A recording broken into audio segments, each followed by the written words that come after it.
temor, respeito e honra que eu subo nesse altar nessa noite. Para que Cristo seja glorificado, para que eu não apareça e que eu diminua cada vez mais. Desde já vamos repreender as formigas das cadeiras, vamos repreender aquela sede insaciável de beber água, e que o nosso coração seja preparado para receber a semente que vai brotar, que vai germinar e vai dar frutos, amém? Hoje a gente vai falar sobre ajustando o foco. Ajustar o foco. Tanto no cinema, na fotografia, na parte oftalmológica, o foco é fundamental. No esporte, na vida profissional, em tudo que você vai fazer, na escola, em concursos, tem que ter o foco para conseguir o seu objetivo. Senão não vai ter a eficácia. E na vida cristã não é diferente. Amém? Todo mundo entendendo por aqui? Quero orar mais uma vez com vocês. Deus, eu te agradeço por esta noite. Eu te agradeço pela oportunidade de estar aqui. E que o Senhor use a minha vida, Senhor. Que seus anjos estejam ao redor desta igreja, protegendo e blindando. Que os dardos do maligno não atinjam ninguém aqui, Senhor. Que os corações e as mentes estejam preparados para receber a Tua palavra. Que haja cura, um transformar. Que a gente seja confrontado com a verdade que está escrita na Bíblia Sagrada, Pai. Em nome de Jesus. Que o Senhor seja exaltado mais uma vez nessa noite. Para a honra e glória do Seu nome. Em nome de Jesus. Amém? Qual é o nosso foco? O primeiro ponto é: qual é o seu foco? Qual é o nosso foco? Nós nos consideramos cristãos, certo? Certo? Segundo o censo do IBGE de 2010, se você pesquisar no Dr. Google ou no G1, o censo de 2010 vai falar que temos no Brasil 42,3 milhões de evangélicos. Glória a Deus por isso. Amém? Em 2000 era 26,2 milhões. Passou para 42,3 milhões. Mas será que esses 42 milhões está mantendo foco na cruz? Será que você que está aqui na igreja hoje, você está mantendo o foco em Cristo? E o primeiro versículo, o Espírito Santo pediu para mostrar para vocês, acho que ninguém conhece, João 3,16.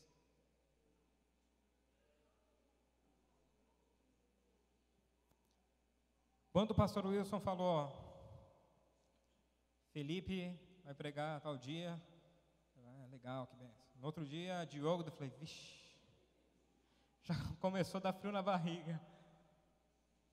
Eu falei, Espírito Santo, o senhor já sabe quem vai estar lá, quem vai estar sentado em cada cadeira, então o que falar? Daí veio falando, fale de Jesus. Eu, tá bom, vou falar de Jesus, mas e aí, né? Vou lá em Ezequiel, pulo para Jeremias, Provérbios, falo de Jesus. Eu, tá bom. Daí minha esposa até perguntou, você vai pregar o quê? Eu vou pregar Jesus. Ela, fala sério. Eu falei, estou falando sério. E não tem como não começar por esse texto, João 3,16. Porque Deus amou o mundo de tal maneira que deu seu Filho unigênito, para todo aquele que nele crê não pereça, mas tenha a vida eterna. Amém? Ele indica aí o caminho a ser seguido. E o preço já foi pago. Amém? Aleluia? O preço já foi pago. Mas, como está o seu foco no dia a dia? Será que você precisa ser lembrado direto que o preço já foi pago? Será que você acredita mesmo que esse preço foi pago na cruz? Ou será que foi pago parcialmente? Foi dividido em prestações? Todas as religiões vão buscar um caminho para pós-morte. Certeza, vai morrer. E aí, o que vai acontecer? E nós temos um Deus vivo que deixou uma escritura falando qual é o caminho. E ainda fala que Jesus é a verdade, o caminho e a vida. Certo? Alguém tem dúvida disso? Para continuar, eu preciso saber se vocês... Quem está com Bíblia impressa? Levanta. Quem está com a Bíblia no celular, pode levantar também. Você crê que essa palavra é verdade? Metade eu acho que não, pelo jeito. Você acredita que essa palavra é verdade? Você acredita que está escrito aqui é vida? Jesus, Deus, mentiu ao escrever alguma palavra aqui? Ele colocou alguma receita de bolo perdida aqui no meio? Então é verdade isso? Então o que fala aqui é verdade? Então amém. Daí em Hebreus 12:2. Hebreus 12:2. Em Hebreus 12:2 vai estar indicando o caminho que ele falou. Espera aí, se Jesus falou que ele é o caminho leva para algum lugar, certo? E diz, olhando para Jesus, autor e consumador da nossa fé, ele, pela alegria que lhe fora proposta, suportou a cruz, desprezando a vergonha, e assentou-se à direita do trono de Deus. Amém? Qual é o caminho que ele chegou? Pode participar, gente, não precisa pegar senha, não precisa erguer a mão pedindo licença, tá? Vocês não vão aparecer na filmagem, fiquem em paz. Aonde que ele vai chegar? Qual é o caminho? Assentou-se à destra de Deus, certo? Então o caminho que ele está falando antes é para chegar ali. Ele está lá agora ou não? E quem quer chegar ao céu? A escolha é de vocês ou não? Amém. E ele deixou uma diretriz para seguir. Ele deixou claro, resumindo todos os mandamentos em 2. A base para seguir para isso acontecer. Mateus 22, 37 ao 40.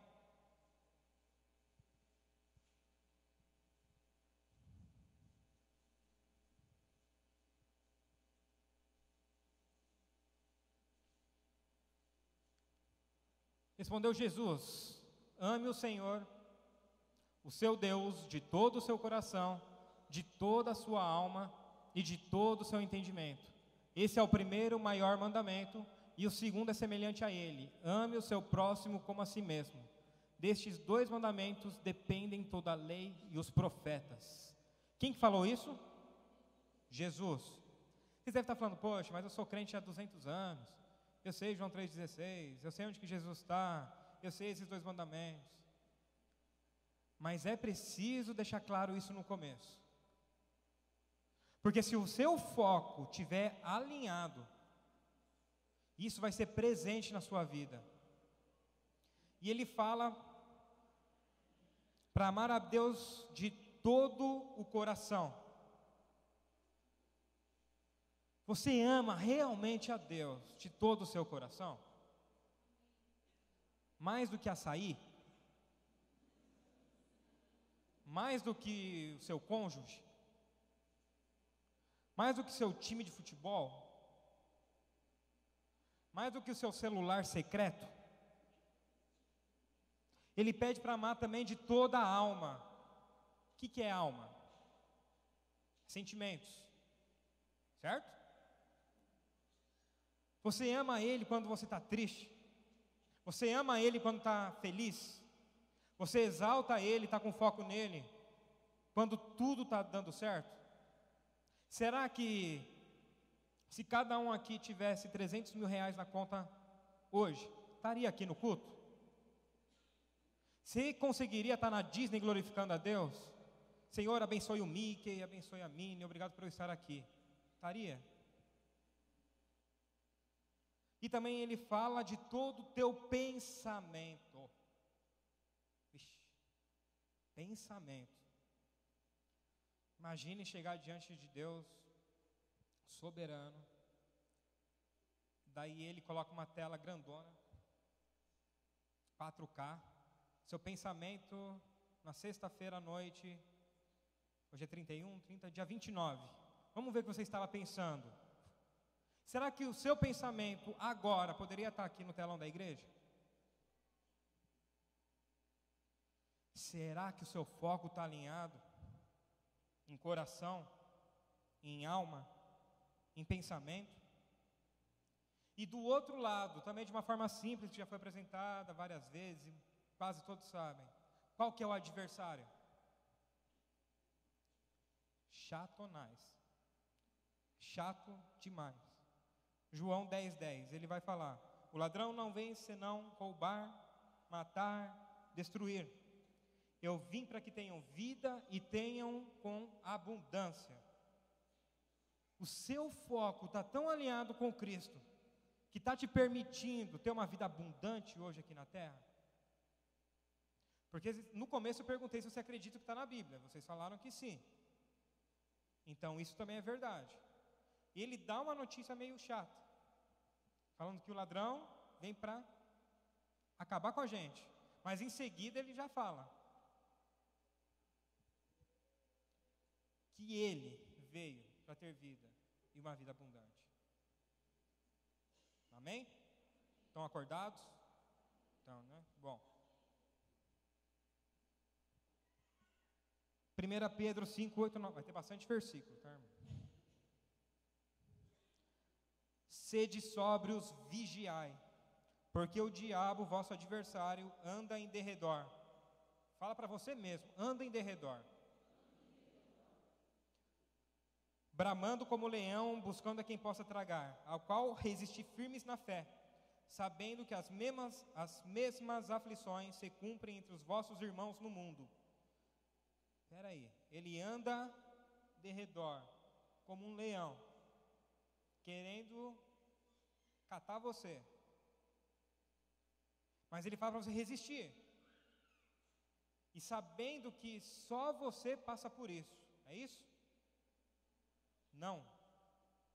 Não é só você. As suas dificuldades não é exclusiva sua. Satanás não gosta de você. Pelo contrário. E você não é único e exclusivo para os ataques dele. E o que acontece para tirar o nosso foco? Segundo ponto, que é a visão embaçada. Se o Alan filmando tentar pegar aqui e a câmera perder o foco, vai ficar embaçada, a primeira coisa. Quando você tira uma foto, acha que vai ficar maior legal e parece um borrão. E nesse ponto, uma das coisas que pode deixar nossa visão embaçada é o orgulho e a prepotência. Uma das coisas. Em Mateus 26, 32, 35, a gente vai ouvir sobre Peter. Passagem sobre Pedro. 26 ao 32. Mas depois de ressuscitar, irei adiante de vocês para a Galiléia. Mas Pedro respondendo disse-lhe: ainda que todos se escandalizem em ti, eu nunca me escandalizarei. Disse-lhe Jesus: em verdade te digo que nessa mesma noite, antes que o galo cante, 3 vezes me negarás. Disse-lhe Pedro: ainda que me seja mister morrer contigo, eu não te negarei. E todos os discípulos disseram o mesmo. Está escrito isso? Agora imagina a cena. Era a terceira vez. Não era a terceira vez. Cancela isso. Jesus chegou, tinha falado que seria traído. E Pedro, autossuficiente, fala, após Jesus dizer que muitos ou todos por ti, Ele jamais ia fazer isso. Será que às vezes não soa prepotência com alguns de nós? Vou contar algo que aconteceu comigo em relação às células. Comecei com uma célula. Poxa, que legal. André Salesse falou, você vai ser o próximo líder. Eu, não, mas vamos. Fui. E começou a célula, e foi uma célula. Daí multiplicou, poxa, glória a Deus, multiplicou, segunda célula. Daí foi e tal, terceira célula. É para Deus, é para Deus.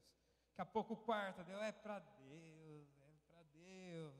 E começou a falar, poxa, eu estou na quarta célula. Falei, não, é para Deus, é para Deus, é para Deus. E chegou a quinta célula. Nossa, 5 células, nossa, que legal, 5 células. E quando eu vi, eu falando, poxa, eu tenho 5 células. O que aconteceu? Pipocou BO em toda a célula. Problema em todas as células. Chamava o SAMU em uma, corpo de bombeiros na outra. Chamava o pastor Tiago em uma. E chegava no MDA, pastor, mas está acontecendo isso. E está acontecendo aquilo. Mas dentro de mim ainda, você tem 5 células. Eu falei, pera, está tudo errado, está tudo errado. Estou vendo tudo embaçado, está errado. As células são de Cristo. É por Ele, é para Ele. Então as células também é para Ele. Se eu levar no meu braço, a célula não vai dar certo. Daí eu voltei o foco. É para Cristo. E daí até outro dia eu estava conversando com o André sobre isso. Falei, André, aconteceu isso comigo, passou sobre isso. O André tinha falado que com ele também tinha acontecido. Acho que não chegou a ter os danos, mas ele percebeu que tinha acontecido isso. E eu falo para vocês, tomem cuidado. Porque Satanás, ele só fica dando voltas. Só esperando. Só querendo encher seu ego. Só querendo dar às vezes um tapinha nas costas. Ele nem sempre vai chegar na voadora, sabe? Chegar na voadora mostrando alguma coisa e aprontando alguma coisa. Daí eu voltei o foco. E as células começaram a multiplicar de novo. Começaram a aparecer pessoas. Começaram a pessoas entregarem a vida novamente. Porque o foco tinha sido ajustado de novo. Talvez, você chegou desanimado aqui, que a sua célula só está dando problema. Talvez, irmão, desculpa, com todo o respeito, talvez no momento o problema é você. Que você pense agora e tente acertar o seu foco. Para quem que você está ministrando na célula? Você está se preparando antes? Ou você chega com a folha autossuficiente e fala? Pensa. Eu não posso responder por você. É você que tem que fazer uma análise nessa noite. Se a sua visão está embaçada, fique em paz, que tem conserto. Um outro problema que pode acontecer com foco. E isso já mais para a parte oftalmológica. São manchas na visão.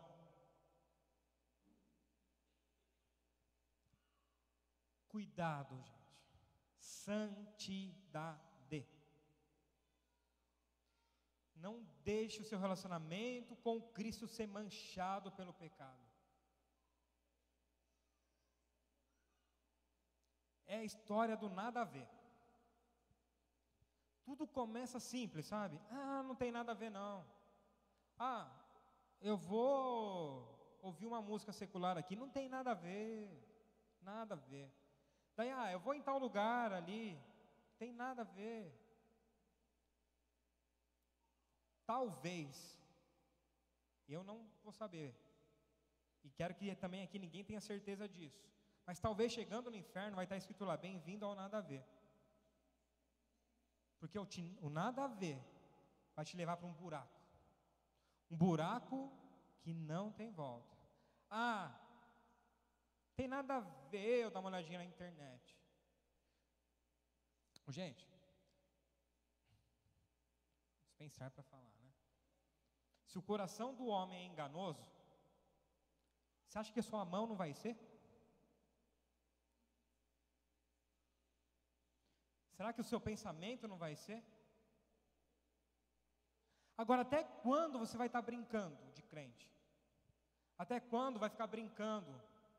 Estou na igreja, estou no mundo. Estou na igreja, estou no mundo. Se estiver em cima do muro, você está fora, está no mundo. Até quando? Ah, santidade? Ah, não, mas pastor... Chega o pastor Tiago, pastor, não, eu não transo com a minha namorada, não, pastor, eu sou casado, olha, não saio com outra mulher, olha, nem olho para nenhuma, nada, pastor, sou um santo, o cara quase discipula Jesus, tão santo que é. Todo mundo aqui tem um ponto fraco, e eu falo para vocês, reconheça o seu ponto fraco. Saiba aonde você tem uma falhinha, sabe? Aquela hora que você vai, tela azul, fala do computador, aquela pane. Qual é o seu ponto fraco? Aonde você tem que vigiar?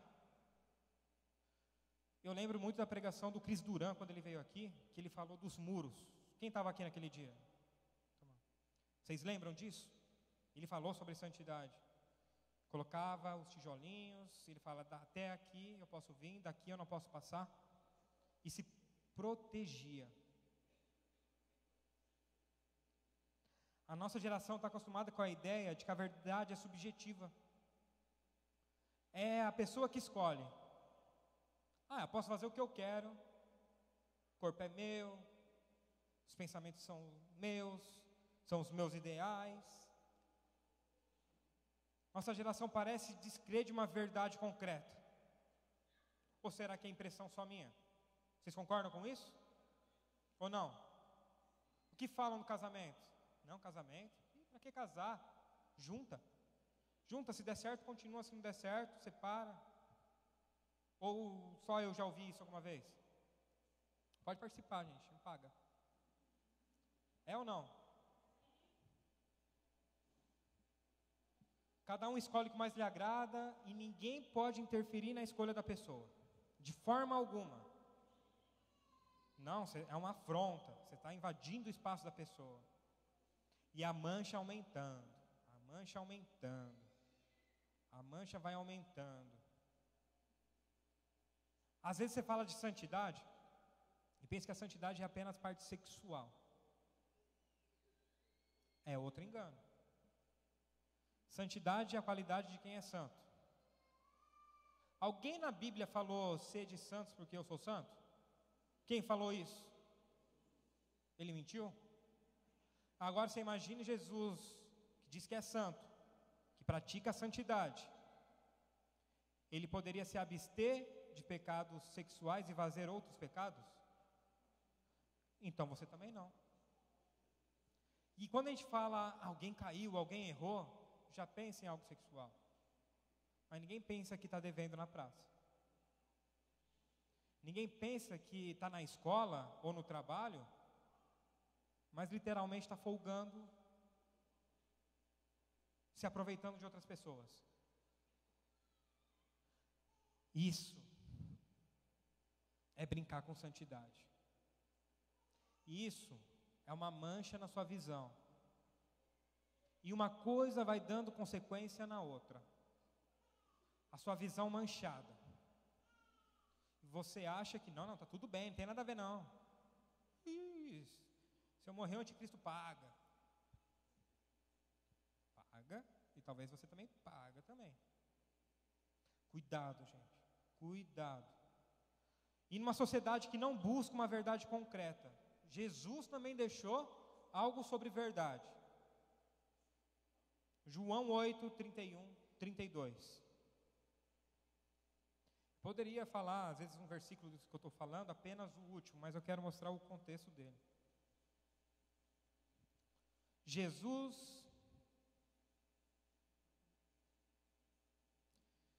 dizia, pois, aos judeus que criam nele: se vós permanecerdes na minha palavra, verdadeiramente sereis meus discípulos. E conhecereis a verdade, e a verdade vos... A verdade... O que a verdade faz? Você crê mesmo que a verdade liberta? Quem que é a verdade? Então tem uma verdade absoluta? Então o mundo está errado mesmo? Eu já não sei. É ou não? Sim?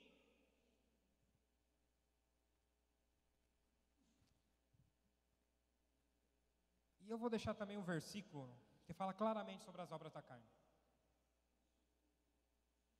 Gálatas 5, 16 a 25.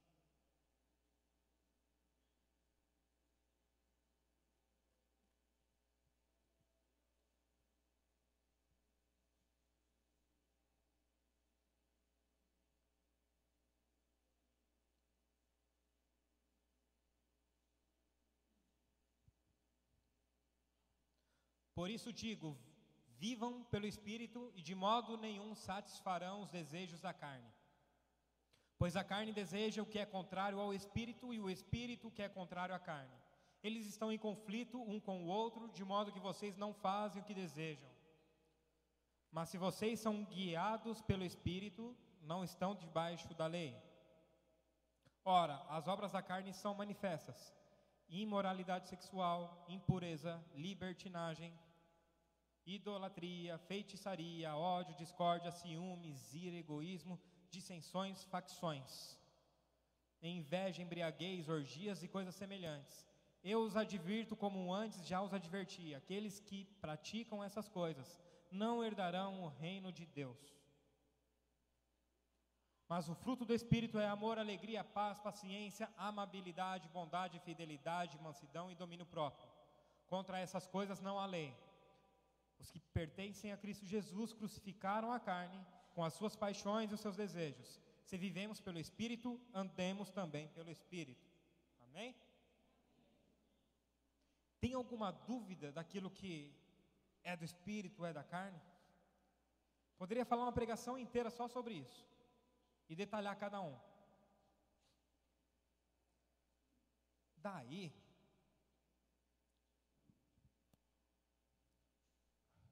a irmã, ou às vezes o irmão, dependendo, pega o abençoado celular gospel, vem assim, né? Dá umas ajeitada, né? E coloca um versículo bíblico.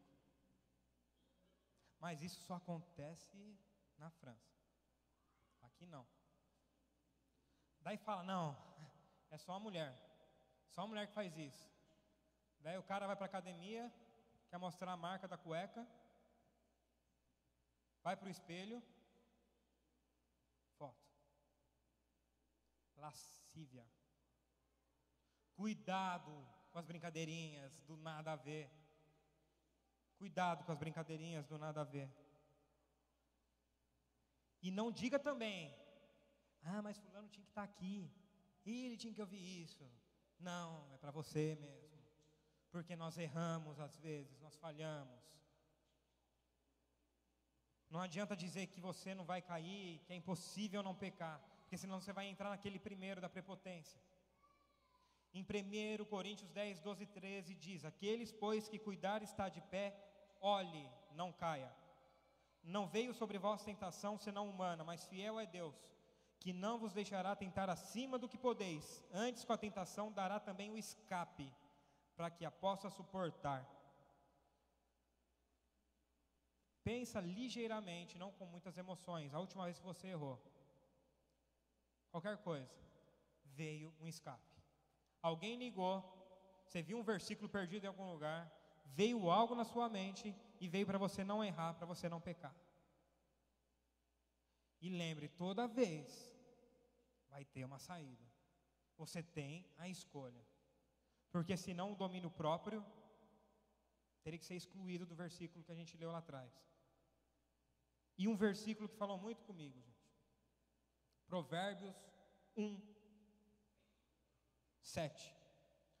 O temor do Senhor é o princípio da sabedoria, ou do conhecimento, dependendo da versão.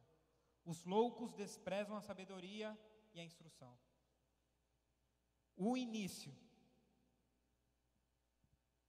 é o temor, o início da sabedoria é o temor ao Senhor.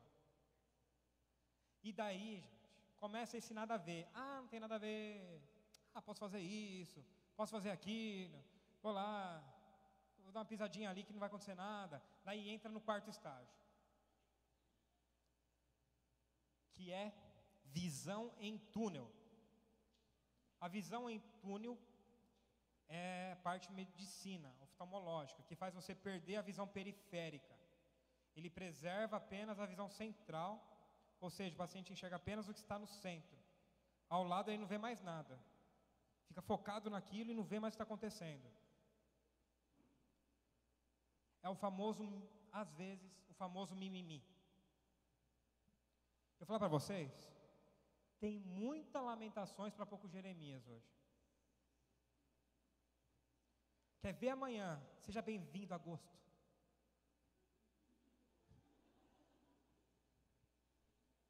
Que julho levou de ruim, não me traga de volta. Chega no dia 3, já está que saco de serviço.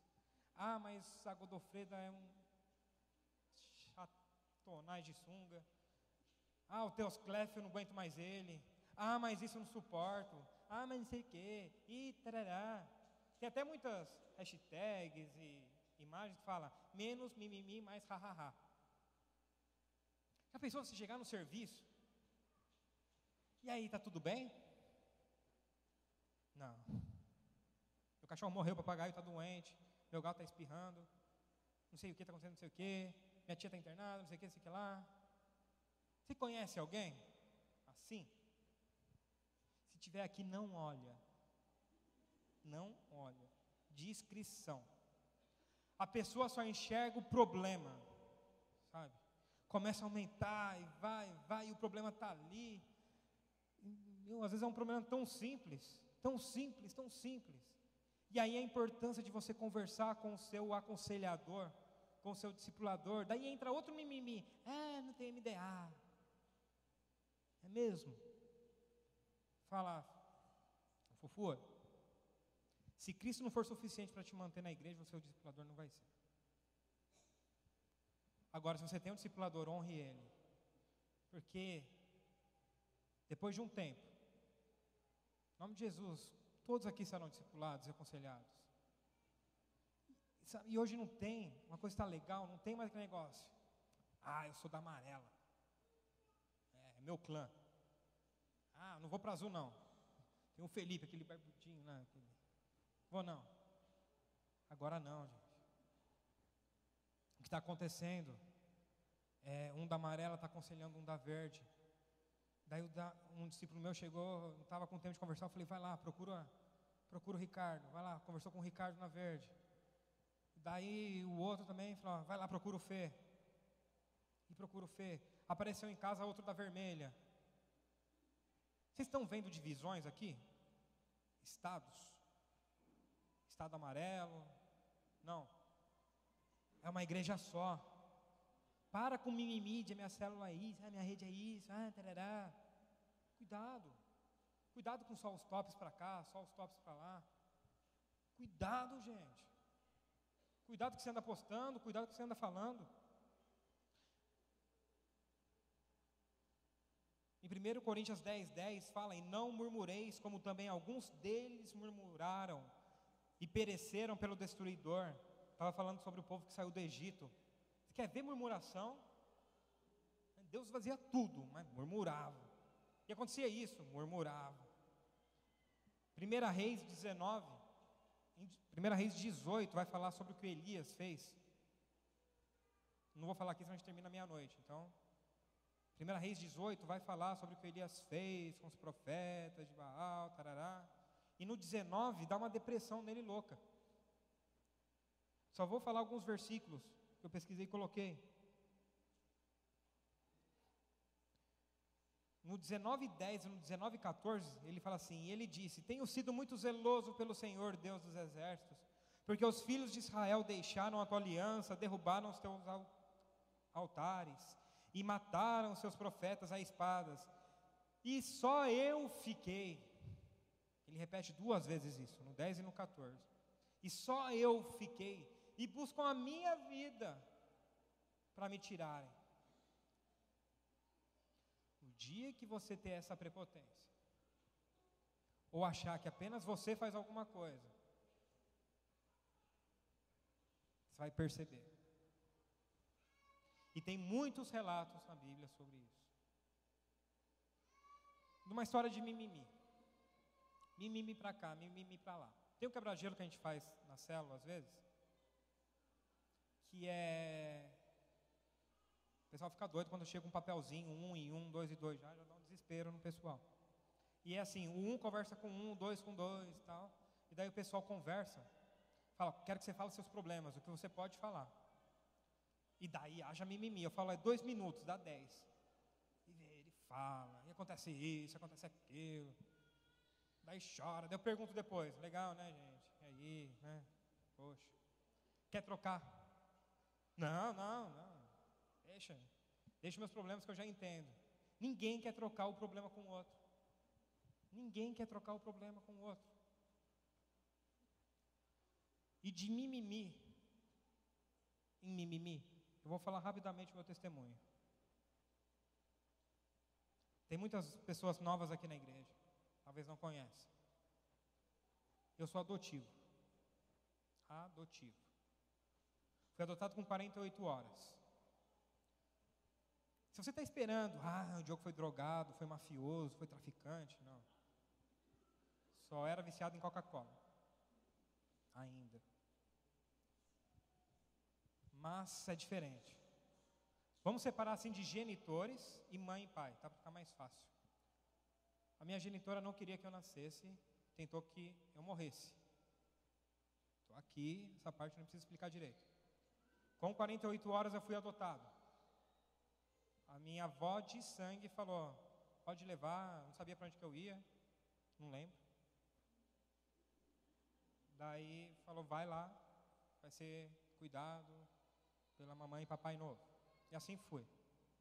Aqui em Mirandópolis, isso. Quando eu tinha 10 meses, o meu pai foi assassinado.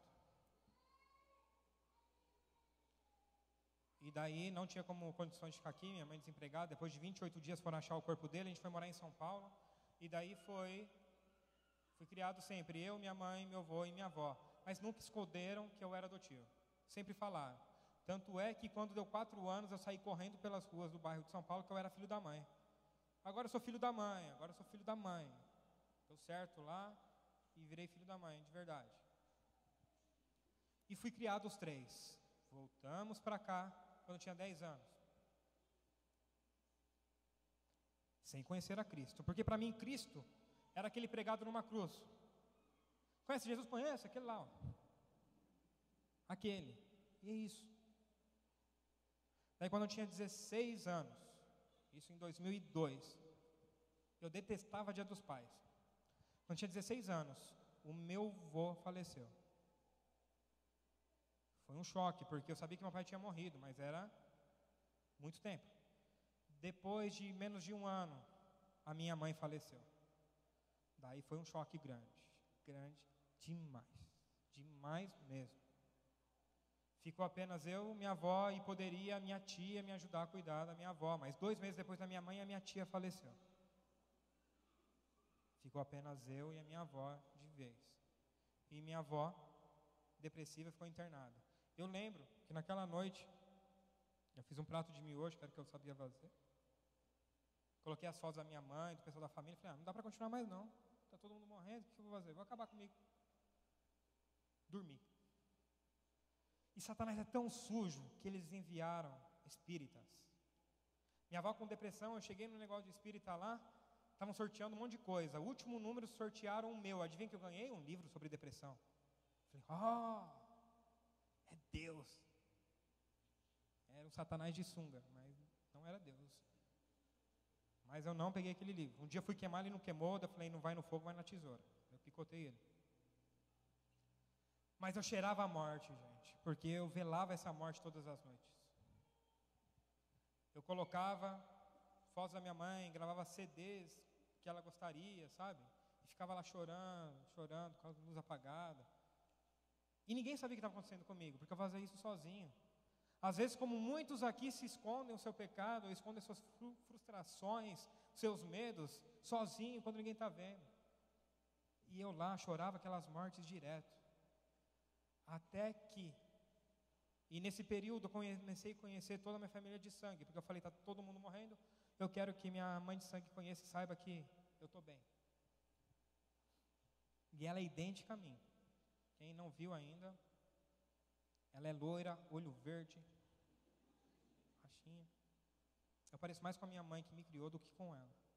Mas aí fui conhecendo mãe, primo, prima, tio, tia, vó, conheci todo mundo. Até que também eu conheci meu pai de sangue. E daí vem um monte de irmãos que eu não vou entrar em detalhe, porque se eu for contar que a minha mãe e pai que me cuidou, tinha o primeiro e segundo casamento, tinha filhos, do meu pai e minha genitora, também filhos e filhas, vai dar 17. Então não vamos entrar na árvore genealógica. E eu fui conhecendo todo mundo. Mas teve uma pessoa abaixo de Cristo, lógico, que mudou a minha vida, que foi a minha esposa. E eu não aconselho o que ela fez para ninguém fazer, que ela pagou um preço muito alto. Ela namorou um não crente. E naquele dia que ela resolveu namorar comigo, eu falo, Satanás apostou em mim. Falou, vai lá, garotão. Vai lá, acaba com ela. E ela perdeu muita coisa. Perdeu muita coisa. Só que eu estava acostumado com as pericrentes do mundo. Daí ela chegou, vamos na van dela. Sou virgem, vou casar virgem. Eu falei, beleza, virei as costas, eu espero 6 meses. Esperei 3 anos e meio. E casamos.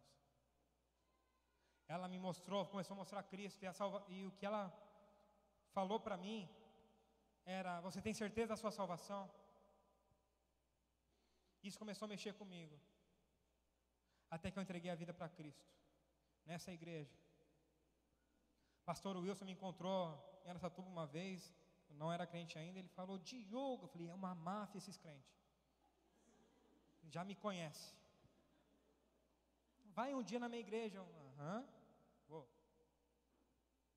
Daí quando eu apareci, daí vi uns perdidos, falei, é uma máfia organizada. Porque tinha uns que eu conhecia e já estavam aqui.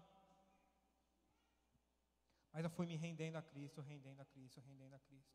E mudando. O que era lixo, o que era morte foi passando em vida. E daí a gente entra na quinta e última parte. Que é quando começa a restaurar a sua visão. Quando começa a restaurar a sua visão. Aquilo que cheirava a morte começou a cheirar a vida. Entreguei a vida para Cristo. Sem entender, mas entreguei. Batizei, com medo da água, mas batizei. Depois eu fui fazer missões. Voltei de missões, virei líder de célula. De célula, acabou líder de rede. E aqui eu estou pela misericórdia de Deus. O ministério pode chegar para fingir que está acabando. Pode ir lá. Mas o que eu quero falar para vocês, às vezes o seu mimimi é tão forte. Às vezes o que você está falando, reclamando, murmurando, é tão pouco, que você esquece da grandeza do Deus que a gente serve. Ele transformou a minha vida. Ele mudou a minha história. Pode apagar a luz. Ele transformou a minha história de verdade. Não foi brincadeira. E eu falei isso sexta, e vou falar hoje. Eu comecei a orar pela minha avó, que era a única pessoa que estava comigo. E eu fui mostrando o Cristo. Ela, como uma boa católica, que lê orações, eu peguei e escrevi a oração da salvação e deixei no meio da Bíblia. Ela orou entregando a vida umas 200 vezes. Mas isso foi fazendo efeito, porque ela estava declarando. E ela entregou a vida para Cristo. Mas há 6 meses atrás eu perdi ela. Perdi humanamente, mas um dia no céu eu vou encontrar. Às vezes você está reclamando de poucas coisas. Você quer trocar o que você está passando por eu não ter pai, mãe, tio, tia, vovó, nada. Eu olhar para cima e não ter ninguém? Você quer trocar o seu problema comigo? Não importa como você chegou aqui. Na boa, nem para Jesus importa. O que Ele quer é restaurar a sua visão a partir de agora. Ele quer fazer uma nova vida. Ele quer mudar a sua vida como mudou a minha. E eu não estou falando, gente, apenas de quem, a primeira vez está na igreja. Mas tem muito crente aqui se escondendo. Diga não para a religiosidade. A gente está complicando demais Jesus. Jesus é simples. Ele é simples. Não tire a responsabilidade de bater no peito e falar, olha para a sua vida. Mas quando olhar para a sua vida, você tem a humildade de se abaixar e que Cristo apareça, que Ele seja glorificado. Eu creio que vai ter salvação nessa noite. Eu tenho certeza que o Espírito Santo está falando com vocês. Eu tenho certeza que tem gente tocada e emocionada aqui. Não porque há o testemunho do Diogo, mas é porque Jesus fez isso. E se Ele fez comigo, Ele vai fazer com você. Fechem os olhos.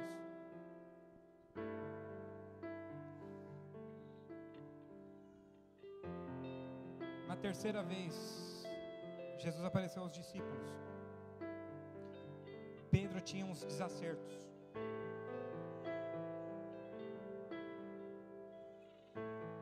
Pedro tinha algo para ser restaurado.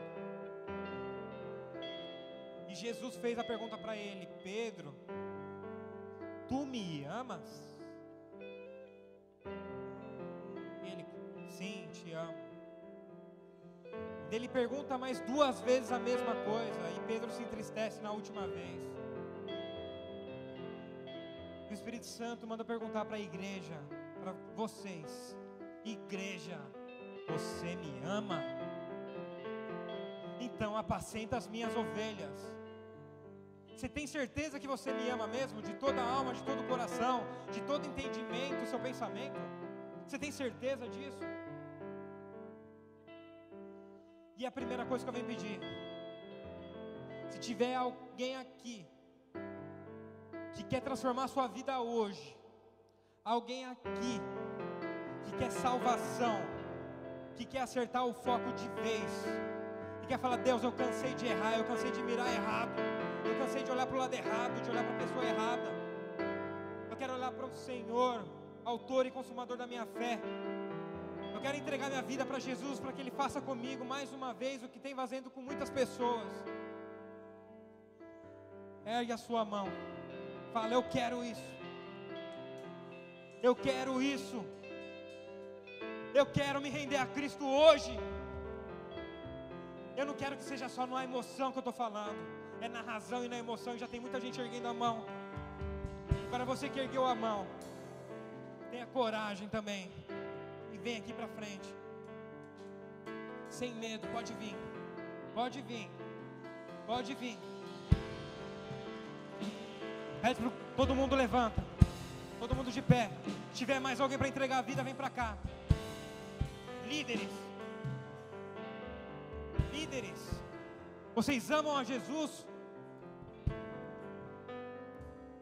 Estão igual Pedro? Não vão responder? Líderes, vocês amam a Jesus? Apacenta as minhas ovelhas sem mimimi. Igreja, você ama Jesus? Apacenta as minhas ovelhas. Você não precisa ser líder para apacentar a ovelha. Você não precisa ser líder para falar de Jesus. Se você precisa se render, não apenas entregar a sua vida, mas se alinhar com Ele, acertar o foco, vem para cá também.